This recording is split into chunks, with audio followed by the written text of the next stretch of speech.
Hi viewers, I'm your Dr. Kola. రేపు మరి fifth paper understanding mathematics and early mathematics education at primary level. Okay, మనం దీన్ని టూకీగా షార్ట్గా mathematics pedagogy అంటాం. అయితే దీంట్లో 7 చాప్టర్స్ ఉన్నాయి. సో ఈరోజు మనం చాప్టర్ వైజ్ అనాలిసిస్ చేద్దాం. ఏ పేపర్ ఏ ఏ ఏ సబ్ ఏ క్వశ్చన్ ఏ చాప్టర్లో ఏ క్వశ్చన్స్ ఎక్స్పెక్ట్ చేస్తున్నాం. సో 7 చాప్టర్స్ మనం చాప్టర్ వైజ్ అనాలిసిస్ చేద్దాం. సో ఫస్ట్ చాప్టర్ వచ్చేసి ప్రాథమిక స్థాయిలో పూర్వ గణితము, గణిత విద్య అవగాహన లేదా మనకు ఇది introduction to mathematics. So first question మనం తీసుకున్నట్టయితే మరి write about the need and importance of mathematics in real life. అంటే నిజ జీవితంలో గణితం యొక్క ఆవశ్యకత ఏ విధంగా ఉంటుందన్న విషయం ఒక క్వెషన్ రావచ్చు. రెండోది explain the difference between school maths and real life maths. అంటే బడిలో ఏదైతే మనం గణితం నేర్పుతామో దానికి మరియు వాస్తవంగా నిజ జీవితంలో ఉండే గణితం మధ్యలో తేడా ఏమిటి? మూడోదొచ్చేసి write the concepts, process and symbols of maths for primary classes. First to fifth మనం ఏమంటున్నాం? Concepts, process and symbols for maths for primary classes. ఇది ఈ చాప్టర్లో మనం మూడో క్వశ్చన్. సో ఫస్ట్ చాప్టర్లో మనం ఈ మూడు చూసాం. రెండో చాప్టర్కి వచ్చేసి వెరీ ఇంపార్టెంట్ చాప్టర్. ఇది చూసినట్టయితే ప్రిన్సిపల్స్ ఆఫ్ టీచింగ్ మ్యాథమెటిక్స్. కాబట్టి ఇక్కడ మనం చూసినట్టయితే explain the different stages of cognitive development theory proposed by పియాజే. కాగ్నిటివ్ డెవలప్మెంట్ ఏదైతే ఉందో అది పియాజే యొక్క థియరీ గురించి అడగవచ్చు, లేదా items of the socio cultural theory of learning proposed by Vygotsky. So చూడండి, నేను పాయింట్ వైజ్ క్వశ్చన్ వైజ్ చెప్తున్నాను, దీన్ని మీరు నోట్ చేసుకొని చదవండి. మూడోది వచ్చేసి explain with examples inductive, deductive methods, analytical method, synthetic method of teaching mathematics. So గణిత శాస్త్రంలో ఆగమ నిగమ పద్ధతులు మరియు విశ్లేషణ సంశ్లేషణ పద్ధతుల గురించి ఎగ్జాంపుల్స్ తోటి రాయమని చెప్పి క్వశ్చన్ రావచ్చు. ఇంకో క్వశ్చన్ వచ్చేసి explain with examples the active based teaching in mathematics.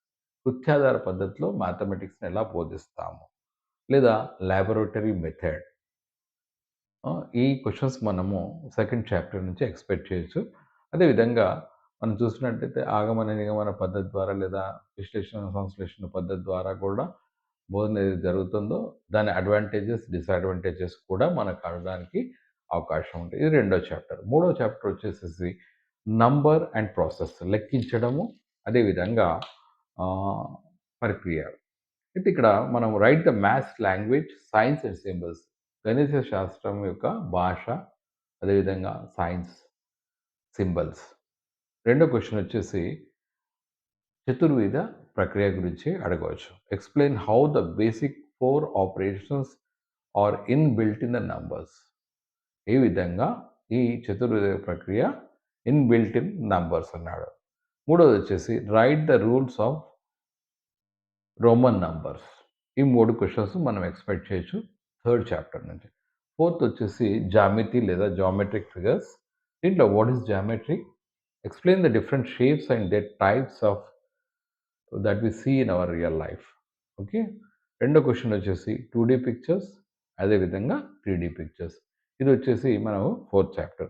Fifth chapter వచ్చేసి దత్తాంశ నిర్వహణ లేదా డేటా మేనేజ్మెంట్. చూసినట్టయితే what is the range of data, raw data, primary data and secondary data. What is the range of the data, raw data, primary data and secondary data. అదేవిధంగా frequency distribution table we can expect a question. అదేవిధంగా bar graphs గురించి కూడా మీకు question రావచ్చు. So మనం ఈ ఈ చాప్టర్లో, ఐదో చాప్టర్లో 3 క్వశ్చన్స్ కూడా చెప్పాం. ఆరో క్వశ్చన్ వచ్చేసి టెక్స్ట్ బుక్ అండర్స్టాండింగ్ ఆఫ్ టీచింగ్లో మనం తీసుకున్నట్టయితే right the qualities of good maths teacher. So అందరూ దాదాపు ఈ క్వశ్చన్ అటెంప్ట్ చేయడానికి పెద్ద ప్రాబ్లమ్ ఉండదు మీ అందరికి కూడా. అదేవిధంగా right the qualities of good maths text book కూడా రావచ్చు. అదేవిధంగా ఎన్సీఎఫ్ 2005, ఎస్సీఎఫ్ 2005లో మ్యాథమెటిక్స్ గురించి ఏం చెప్పారు. అదేవిధంగా what are the basic items in the academic standards of mathematics. పూర్తిగా ఎవరైనా మెథడాలజీస్ చదువుతున్న ప్రతి విద్యార్థి కూడా మ్యాథమెటిక్స్‌లో సంబంధించి అకాడమిక్ స్టాండర్డ్స్ కానీ, లెర్నింగ్ అవుట్‌కమ్ సంబంధించి పూర్తి అవగాహన ఉండాల. ఎక్కడైనా మనల్ని అడగడానికి అవకాశం ఉంటుంది. లాస్ట్ చాప్టర్ వచ్చేసి టీచింగ్ ప్లాన్, రిసోర్సెస్, ఎవాల్యుయేషన్. ఇక్కడ ఎవాల్యుయేషన్‌లో అసెస్మెంట్, అదేవిధంగా types of assessment, formative assessment, summative assessment, అదేవిధంగా సీసీఈ, నిరంతర సమగ్ర మూల్యాంకనము, అదేవిధంగా role of ICT in teaching mathematics, అదేవిధంగా ఒక అంశం మీ అందరికి కూడా కామన్‌గా ఇయర్ ప్లాన్, యూనిట్ ప్లాన్, అదేవిధంగా పీరియడ్ ప్లాన్. సో, మరి ప్రతిసారి కూడా పీరియడ్ ప్లాన్ ఎక్స్‌పెక్ట్ చేస్తున్నాం. సో, మనం చూసినట్టయితే మ్యాథమెటిక్స్‌కొచ్చేసరికి 7 చాప్టర్ కూడా మనం చాప్టర్ వైస్ అనాలిసిస్ చేసి ఎక్కడెక్కడ క్వెషన్ వచ్చే అవకాశం ఉంటుందో అన్నది మనం చెప్పడం జరిగింది. ఇదే కాకుండా మీ మీకు కింద డిస్క్రిప్షన్‌లో నేను పాత పేపర్స్ కూడా పెట్టడానికి పెడతాను. అవి కూడా చూడండి. ఇప్పుడు నేను చాప్టర్ వైస్‌గా మీకు 7 చాప్టర్స్‌లో ఎక్స్‌పెక్టెడ్ క్వెషన్స్ చెప్పాను. సో, ఒకసారి వాటిని చూసినట్టయితే రేపు జరిగే understanding of mathematics at primary level లేదా మ్యాథమెటిక్స్ మెథడాలజీ పేపర్ మీరు చాలా బాగా రాస్తారని ఆశిస్తూ ధన్యవాద్. Signing off doctor Kola.